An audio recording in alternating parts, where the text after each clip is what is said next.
નમસ્તે મિત્રો. હર હર મહાદેવ. શું તમે જાણો છો કે શ્રાવણ માસને ભગવાન શિવનો સૌથી પ્રિય માસ કેમ માનવામાં આવે છે? શ્રાવણના સોમવારે શિવલિંગ પર જળ ચડાવવાનું શું મહાત્મ્ય છે અને સમુદ્ર મંથન સાથે શ્રાવણ માસનો શું સંબંધ છે?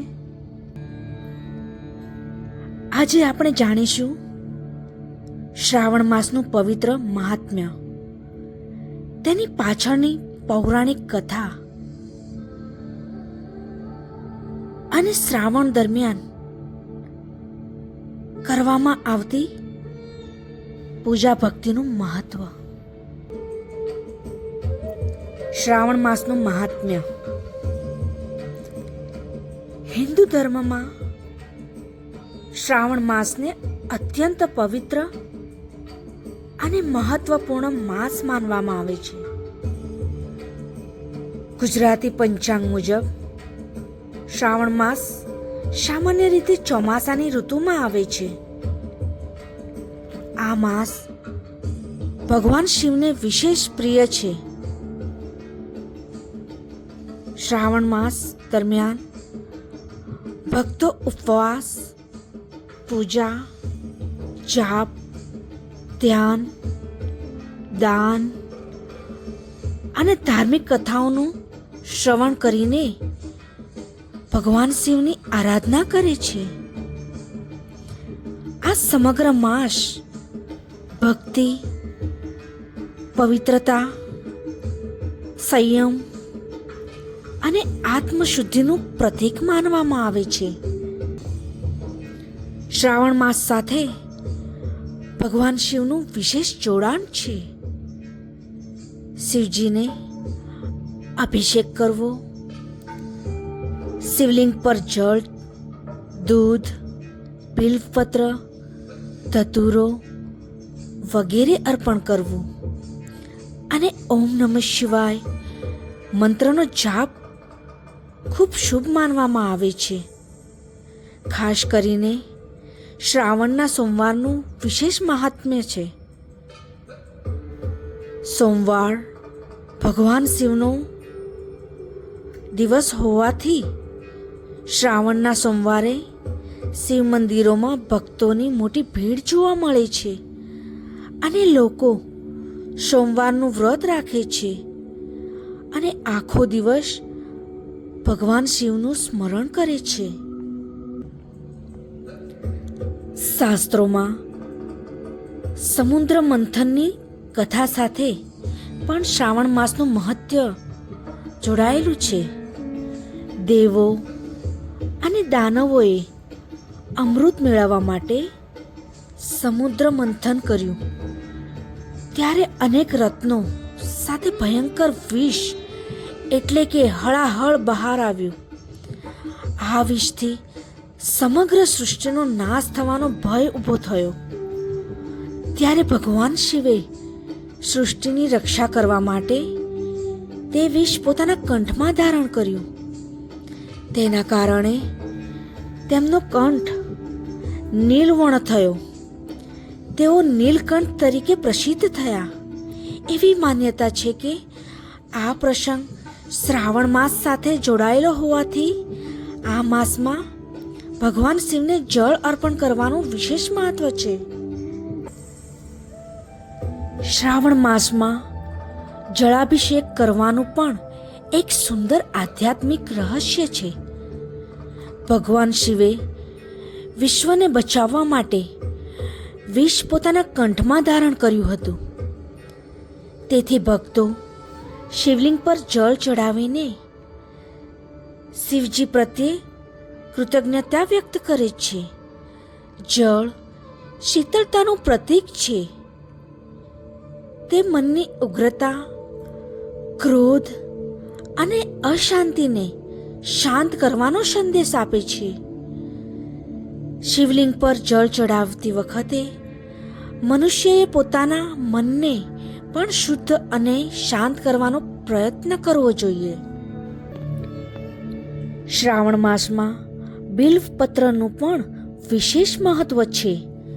ભગવાન શિવને બિલ્વપત્ર ખૂબ જ પ્રિય માનવામાં આવે છે. સામાન્ય રીતે 3 પાંદડાવાળું બિલ્વપત્ર શિવલિંગ પર અર્પણ કરવામાં આવે છે. ભક્તિભાવથી બિલ્વપત્ર અર્પણ કરવાથી ભગવાન શિવ પ્રસન્ન થાય છે એવી ધાર્મિક માન્યતા છે. પરંતુ માત્ર પૂજા કરવી પૂરતી નથી. શિવજી આપણને સાદગી, કરુણા, ક્ષમા અને સત્યના માર્ગને ચાલવાની પ્રેરણા આપે છે. શ્રાવણ માસમાં ઉપવાસનું પણ વિશેષ સ્થાન છે. ઘણા ભક્તો શ્રાવણના સોમવાર અથવા સમગ્ર માસ દરમિયાન પોતાની શક્તિ અને પરંપરા અનુસાર ઉપવાસ કરે છે. ઉપવાસનો સાચો અર્થ માત્ર ભોજનનો ત્યાગ નથી. ઉપવાસ એટલે ભગવાનની નજીક રહેવું. આ સમયમાં મનુષ્યએ ખરાબ વિચારો, ક્રોધ, ઈર્ષા, અહંકાર અને અસત્યથી દૂર રહેવાનો પ્રયત્ન કરવો જોઈએ. આમ ઉપવાસ શરીર સાથે મનની શુદ્ધિનું સાધન પણ બની શકે છે. આ માસમાં દાન અને સેવા કરવાનું પણ પુણ્યકારક માનવામાં આવે છે. જરૂરિયાતમંદ વ્યક્તિને ભોજન આપવું, ગરીબોની મદદ કરવી, ગાય અને અન્ય જીવો પ્રત્યે દયા રાખવી, વૃક્ષો વાવવા અને પર્યાવરણની સંભાળ રાખવી, આ બધું પણ સાચી ભક્તિનો ભાગ છે. ભગવાન શિવ પ્રકૃતિ સાથે ગાઢ રીતે જોડાયેલા દેવતા છે. તેમના શરીર પર ભસ્મ, ગળામાં સાપ, જટામાં ગંગા અને મસ્તક પર ચંદ્ર જેવા પ્રતીકો આપણને પ્રકૃતિ અને જીવનની સાદગીનું મહત્વ સમજાવે છે. શ્રાવણ માસમાં ધાર્મિક કથાઓ સાંભળવી અને શિવ પુરાણ જેવા ગ્રંથોનું વાંચન કરવું પણ શુભ માનવામાં આવે છે. ધાર્મિક કથાઓ આપણને સારા કર્મ કરવા અને જીવનમાં સત્ય, ધર્મ તથા નૈતિકતાનું પાલન કરવાની પ્રેરણા આપે છે. આ માસ દરમિયાન ઘરમાં ભજન, કીર્તન, રુદ્રાભિષેક અને શિવ મંત્રનો જાપ કરવાની આધ્યાત્મિક વાતાવરણ ઊભું થાય છે. શ્રાવણ માસ આપણને એક મહત્વનો જીવન સંદેશ પણ આપે છે.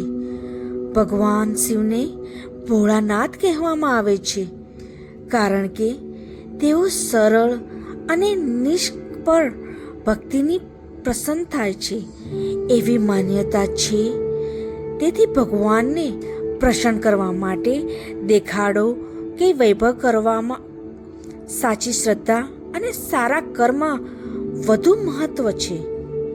કોઈ વ્યક્તિ પાસે મોટી પૂજાની શક્તિ ન હોય તો પણ તે માત્ર શ્રદ્ધાથી ઓમ નમઃ શિવાયનો જાપ કરી શકે છે.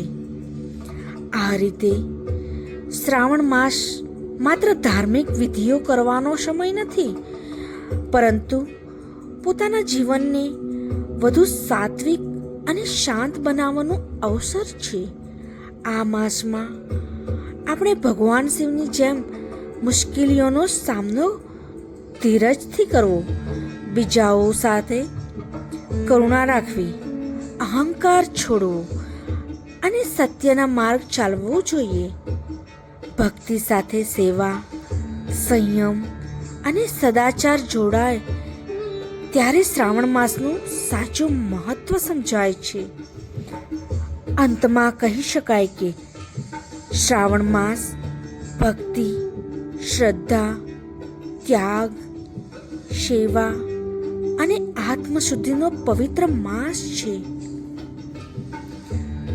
ભગવાન શિવની આરાધના દ્વારા મનને શાંતિ મળે, જીવનમાં સકારાત્મકતા આવે અને સારા વિચારો તથા સારા કર્મો કરવાની પ્રેરણા મળે.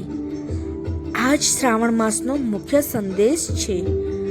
ઓમ નમઃ શિવાયના સ્મરણ સાથે દરેક વ્યક્તિ પોતાના જીવનમાં પ્રેમ, શાંતિ અને સદાચારનો પ્રકાશ ફેલાવી શકે. તો મિત્રો, શ્રાવણ માસ આપણને માત્ર ભગવાન શિવની પૂજા કરવાનું જ નહીં, પરંતુ સત્ય, સેવા, સંયમ અને સારા કર્મોના માર્ગે ચાલવાનું પણ શીખવે છે. આ પવિત્ર શ્રાવણ માસમાં ભોળેનાથ આપ સૌના જીવનમાંથી દુઃખ દૂર કરે, સુખ, શાંતિ અને સમૃદ્ધિ આપે અને આપના પરિવાર પર હંમેશા પોતાની કૃપા રાખે એવી હૃદયપૂર્વક પ્રાર્થના. જો તમને અમારો આ વિડીયો ગમી હોય તો વિડીયોને લાઈક કરો, તમારા પરિવાર અને મિત્રો સાથે શેર કરો અને આવી ધાર્મિક અને પૌરાણિક માહિતી માટે અમારી ચેનલને સબસ્ક્રાઈબ કરો. ફરી મળીશું એક નવા વિડીયોમાં એક નવી ધાર્મિક કથા સાથે. ત્યાં સુધી બોલો દિલથી હર હર મહાદેવ. ઓમ નમઃ શિવાય. ઓમ નમઃ શિવાય. ઓમ નમઃ શિવાય. ઓમ નમઃ શિવાય. ઓમ નમઃ શિવાય.